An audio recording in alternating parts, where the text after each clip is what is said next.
గాదే సాయి కృష్ణ గత 4 రోజుల నుంచి ఏపీలో పెద్ద ఎత్తున రేగుతున్న దుమారం. బుధవారం సాయంత్రం మరింతగా ఈ కేసు వ్యవహారం ముదిరింది. సాయికృష్ణ తల్లి విజయలక్ష్మి మీడియా ముందుకు వచ్చి బోరున రోధించారు. తన కుమారుడిని పోలీసులు చంపేశారని, కనీసం శవాన్నైనా ఇవ్వాలని ఆమె ప్రాధేయపడ్డారు. కాగా ఈ విషయానికి రాజకీయ రంగు కూడా పూనుకుంది. ఒకవైపు వైసీపీ నాయకులు రాష్ట్ర వ్యాప్తంగా గురువారం నిరసనలకు పిలుపునిచ్చారు. సాయికృష్ణ లాకప్ డెత్ చేశారు అంటూ అంబటి రాంబాబు సహా పలువురు నాయకులు ఆరోపించారు. ఇక మాజీ ఎంపీ కేశినేని నాని ఏకంగా విజయవాడ పోలీస్ కమిషన్ ను సస్పెండ్ చేయాలని డిమాండ్ చేశారు. దీంతో నేరుగా ముఖ్యమంత్రి చంద్రబాబు ఈ విషయంపై దృష్టి పెట్టారు. డిప్యూటీ సీఎం పవన్ కళ్యాణ్ సహా డీజీపీని హుటాహుటిగా తన క్యాంపు కార్యాలయానికి పిలిపించుకొని సాయికృష్ణ వ్యవహారంపై చర్చించారు. ఇంకోవైపు కొన్ని సోషల్ మీడియాలో సాయికృష్ణ దారుణమైన వ్యక్తి అంటూ, అతడిపై 23 కేసులు ఉన్నాయి అంటూ, రౌడీ షీటర్ గా కూడా ఉన్నాడు అంటూ పేర్కొన్నారు.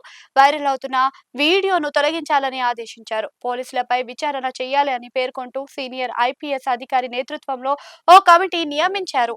ఈ మొత్తం వ్యవహారంలోని ఆరోపణలు ఎదుర్కొంటున్న Krishnalanka police station circle inspector నాగరాజ్ను వీఆర్ కు పంపడం కాదు అని సస్పెండ్ చేయాలి అని ఆదేశించారు.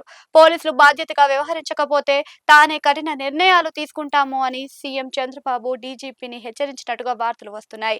దీనిపై ఇప్పటికే విచారణ చేశామని, సాయికృష్ణకు భారీ నేర చరిత్ర ఉందని పోలీసులు చెబుతున్నారు. మొత్తంగా ఈ వ్యవహారం సర్కార్కు తీవ్ర ఇబ్బందిగా మారింది. గాదే సాయికృష్ణ కృష్ణలంకకు చెందిన 25 ఏళ్ల యువకుడు. అతనిపై రౌడీ షీటర్ ఉందని కూడా పోలీసులు చెబుతూ ఉన్నారు. గంజాయి, మాదక ద్రవ్యాలు రవాణా కేసుల్లోనూ ఆయన పేరు ఉందని అంటున్నారు. మహిళలను వేధించిన కేసులు, చైన్ స్నాచింగ్ సహా పలు దొంగతనాల కేసులు ఉన్నాయని పేర్కొంటున్నారు. అయితే ఈ కేసుల విచారణకు సహకరించడం లేదు అని పేర్కొంటూ సీఐ నాగరాజు గత నెలలో మార్కాపురంలో ఉంటున్న సాయికృష్ణను పోలీస్ స్టేషన్ కు తీసుకొని వచ్చారు అని అతని తల్లి విజయలక్ష్మి చెబుతున్నారు. అప్పటి నుంచి తమ కుమారుడు కనిపించడం లేదని, చంపేశారని ఆమె ఆరోపిస్తూ ఉన్నారు. కనీసం తమ కుమారుడిని శవాన్నైనా అప్పగించాలి అని పేర్కొన్నారు. ఈ కేసు హైకోర్టు వరకు వెళ్ళింది. పోలీసులు అరెస్ట్ చేశారా లేదా అని కోర్టు నిలదీసింది. దీనికి పోలీసులు భిన్నమైన వాదనను వినిపించడంతో కోర్టు ఆగ్రహం వ్యక్తం చేసింది. ఈ నెల 29లోగా తమ ముందు సాయికృష్ణను హాజరుపరచాలని ఆదేశించింది. పోలీసుల తీరుపై న్యాయస్థానం తీవ్ర విమర్శలు గుప్పించింది. మీకు కూడా కనిపించనంతగా వ్యక్తులు అదృశ్యం అవుతున్నారా అని ఆగ్రహించింది.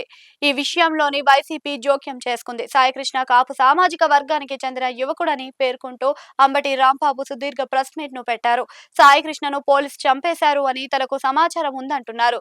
ఆయన శవాన్ని కూడా వారే దహనం చేశారని తెలుస్తుందని భారీ ఆరోపణలు గుప్పించారు.